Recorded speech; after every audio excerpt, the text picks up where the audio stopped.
Sir, ರಾಜ್ಯದಲ್ಲಿ ಕಬ್ಬು ಬೆಳೆಗಾರರ ಹೋರಾಟ ತೀವ್ರ ಸ್ವರೂಪ ಪಡಿತಾ ಇದೆ. ಇವತ್ತು ಕ್ಯಾಬಿನೆಟ್ ಕೂಡ ಇದೆ. ನಿನ್ನೆಯ ಒಂದು ಮಾತುಕತೆ ಸಫಲವಾಗಿಲ್ಲ, ಸೊ ಕಂಟಿನ್ಯೂ ಆಗ್ತಾ ಇದೆ. ಈಗ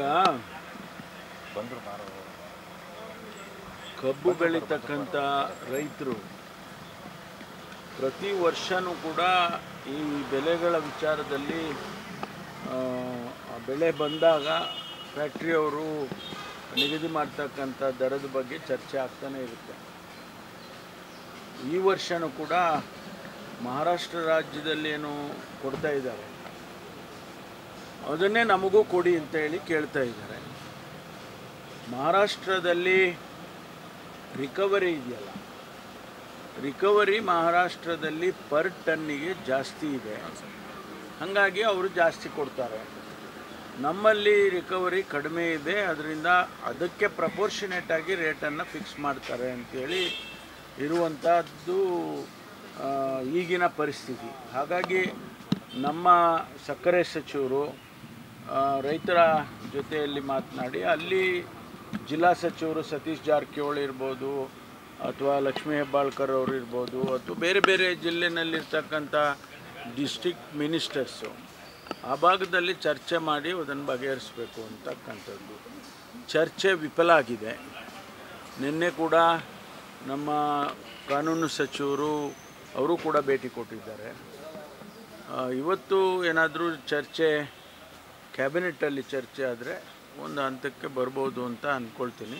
24 ಗಂಟೆಗಳ ಗಡುವು ಕೊಟ್ಟಿದ್ರು, ನಾಳೆ ಹೆದ್ದಾರಿ ತಡೆ ಮಾಡ್ತಾರೆ ಸರ್, ಅದಕ್ಕೆಲ್ಲ ಸಿದ್ಧತೆ ಮಾಡಿ. ಇಲ್ಲ, ನಾವು ಪೊಲೀಸ್ ಇಲಾಖೆಯಿಂದ ಭಾಳ ಸಂಯಮದಿಂದ ವರ್ತಿಸಬೇಕು. ರೈತರ ಮೇಲೆ ಯಾವುದೇ ರೀತಿಯಲ್ಲಿ ಒತ್ತಡ ಅಥವಾ ಮತ್ತೊಂದು ನಡಿಬಾರ್ದು ಅಂತೇಳಿ ನಾನು ಈಗಾಗಲೇ ಸೂಚನೆ ಕೊಟ್ಟಿದ್ದೇನೆ. ಯಾಕೆಂದರೆ ಕಳೆದ ಬಾರಿ ಕೂಡ ಬೇರೊಂದು ವಿಷಯಕ್ಕೆ ಬೆಳಗಾಂನಲ್ಲಾಗಿದ್ದು ಗಲಾಟೆ ತಮಗೆಲ್ಲ ಗೊತ್ತಿದೆ. ಹಾಗಾಗಿ ಇವತ್ತು ನಾವು ಭಾಳ ಸಂಯಮದಿಂದ ವರ್ತಿಸಬೇಕು ಅಂತ ಹೇಳಿದ್ದೇವೆ. ಎಲ್ಲ ರೀತಿಯಲ್ಲೂ ಪೊಲೀಸು ಯಾವಾಗಲೂ ಮುಂಜಾಗೃತಾ ಕ್ರಮ ತಗೊಂಡು ಅವರು ಇರ್ತಾರೆ. ಆದರೆ ಏನು ಚರ್ಚೆ ಮಾಡಿ ಬಗೆಹರಿಸ್ಕೊಳ್ಳೋದು ಸೂಕ್ತ ಅಂತೇಳಿ ನನಗನ್ಸುತ್ತೆ. ನಾನು ಕೂಡ ಸಕ್ಕರೆ ಸಚಿವರಿಗೆ ಮಾತನಾಡಿದ್ದೇನೆ. ಯಾಕೆಂದರೆ ಒಬ್ಬರು ರೈತರು ಅವತ್ತು ವಿಷ ತಗೊಂಡಿದ್ರು, ಫಾರ್ಚುನೇಟ್ಲಿ ಅವರು ಗುಣಮುಖ ಆಗಿದ್ದಾರೆ.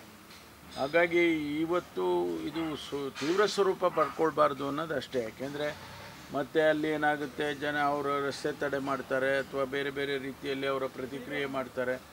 ಆ ಸಂದರ್ಭದಲ್ಲಿ ಪೊಲೀಸ್ನವರು ಕೂಡ ಕಾನೂನು ಸುವ್ಯವಸ್ಥೆಯನ್ನು ಕಾಪಾಡೋದಕ್ಕೆ ಅವರು ಪ್ರಯತ್ನ ಮಾಡ್ತಾರೆ. ಕೇಂದ್ರಕ್ಕೂ ನಿಯೋಗ ತೆಗೆದುಕೊಂಡು ಹೋಗಬೇಕು ಅನ್ನೋದು ಚರ್ಚೆ ಆಗುತ್ತೆ ಸರ್. ಅದು ಇವತ್ತು ಕ್ಯಾಬಿನೆಟಲ್ಲಿ ಏನಾದರೂ ಬಂದರೆ ಅದರ ಬಗ್ಗೆ ಚರ್ಚೆ ಮಾಡ್ತೀವಿ ಸರ್. ನಾಳೆ ಮುಖ್ಯವಾಗಿ ರಾಜಣ್ಣ ಅವರು ಔತಣಕೂಟ ಕರೆದವರು, ಸಾಕಷ್ಟು ಚರ್ಚೆ ಆಗ್ತಿದೆ ನಾಳೆನೇ ಇರೋ ಹಿನ್ನೆಲೆಯಲ್ಲಿ. CM ಹೋಗ್ತಾ ಇದ್ದಾರೆ, ನೀವು ಹೋಗ್ತಾ ಇದ್ದೀರಾ ಸರ್, ಏನೋ ಒಂದು ಸಂದೇಶ ರವಾನೆ ಮಾಡುವ ಪ್ರಯತ್ನ ಆಗುತ್ತೆ ಅಂತ. ಅಲ್ಲಪ್ಪ, ನಾನು ಪದೇ ಪದೇ ಹೇಳ್ತೀನಿ, ಔತಣಕೂಟ ಅಲ್ಲ, ಅವರು ಮನೆಗೆ ಊಟಕ್ಕೆ ಕರೆದಿದ್ದಾರೆ. ಪ್ರತಿ ಸಾರಿ ಮುಖ್ಯಮಂತ್ರಿಗಳು ಹಿಂದೆ ನೋಡಿ, ನೀವು ಹಾಗೆ ತೆಗೆದು ನೋಡಿ, ತುಮಕೂರಿಗೆ ಬಂದಾಗ ಇದು 5ನೇ ಸಾರಿಯನ್ನು ತುಮಕೂರಿಗೆ ಬರ್ತಾ ಇದ್ದಾರೆ ಮಾನ್ಯ ಮುಖ್ಯಮಂತ್ರಿಗಳು. ನನಗೆ ಗೊತ್ತಿದ್ದಾಗೆ 3 ಬಾರಿ ಅವ್ರ ಮನೆಯಲ್ಲೇ ಊಟ ಮಾಡಿದ್ದಾರೆ. ಅದು ಒಂದು ರೀತಿಯಲ್ಲಿ ಅವರು ಆಹ್ವಾನ ಮಾಡ್ತಾರೆ. ನಾವು ಮುಖ್ಯಮಂತ್ರಿಗಳು ಒಪ್ಪಿಕೊಂಡಾಗ ಎಲ್ಲ ಜಿಲ್ಲೆಯ ಎಲ್ಲ ನಾಯಕರುಗಳು ಕೂಡ ಹೋಗ್ತೇವೆ ನಾವು. ಈ ಬಾರಿಯೂ ಕೂಡ ಮುಖ್ಯಮಂತ್ರಿಗಳು ಊಟಕ್ಕೆ ಹೋಗಬೇಕು, ರಾಜಣ್ಣ ಅವ್ರು ಕರೆದಿದ್ದಾರೆ, ಹೋಗೋಣ ಅಂತ ನನ್ನನ್ನು ಕೇಳಿದ್ರು. ಹೋಗೋಣ ಅಂತೇಳಿ, ಅದರಲ್ಲೇನು ಯಾವುದೇ ರಾಜಕೀಯ ಚರ್ಚೆ ಆಗೋದಿಲ್ಲ. ಊಟ ಮಾಡೋದು ಬರೋದು ಅಷ್ಟೇ. ಡೆಲ್ಲಿಯಲ್ಲಿ ಇದ್ದಾರೆ ಸರ್ ನಿಮ್ಮ ಅಧ್ಯಕ್ಷರು. ಈ ಸಂದರ್ಭದಲ್ಲಿ ಡೆಲ್ಲಿಗೆ ಹೋಗಿರುವಂಥದ್ದು ಕೂಡ ಅದು ಕೂಡ ಚರ್ಚೆ ಆಗಿಲ್ಲ. ಅವರು ಹೇಳಿದಾರಲ್ಲ, ಇರಿಗೇಷನ್ ಡಿಪಾರ್ಟ್ಮೆಂಟಿದ್ದು ಅದು ಯಾವುದೋ ಕೇಸ್ ಬರ್ತಾ ಇದೆ, ಅದ್ರ ಬಗ್ಗೆ ನಾನು ಕಾನೂನು ತಜ್ಞರ ಜೊತೆಯಲ್ಲಿ ಚರ್ಚೆ ಮಾಡೋದಕ್ಕೆ ಹೋಗ್ತಾ ಇದ್ದೀನಿ ಅಂತ ಅವರು ಕ್ಲಾರಿಫಿಕೇಷನ್ ಕೊಟ್ಟೇ ಹೋಗಿದ್ದಾರೆ. ಡೆಲ್ಲಿಗೆ ಹೋದಾಗೆಲ್ಲ ಏನಾದರೂ ಇಂಥ ರಾಜಕೀಯ ಬೆಳವಣಿಗೆಗೆ ಹೋಗ್ತಾರೆ ಅಂತ ಹೇಳೋಕ್ಕಾಗೋದಿಲ್ಲ.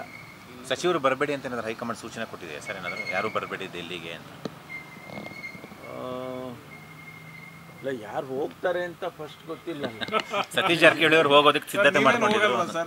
ನಾನು ಹೇಳಿದ್ನಲ್ಲ, ನನಗೆ ಅವಶ್ಯಕತೆ ಬಿದ್ದರೆ ಹೋಗೋಣ, ಸುಮ್ಮನೆ ಯಾಕೆ ಹೋಗ್ಬೇಕು ಡೆಲ್ಲಿಗೆ? ಧರ್ಮಸ್ಥಳ ವರದಿ ಇಲಾಖೆಯಲ್ಲಿ ಡೆಲ್ಲಿನಲ್ಲಿ ಹೆಚ್ಚು ಏನು ಕೆಲಸ ಇಲ್ಲ.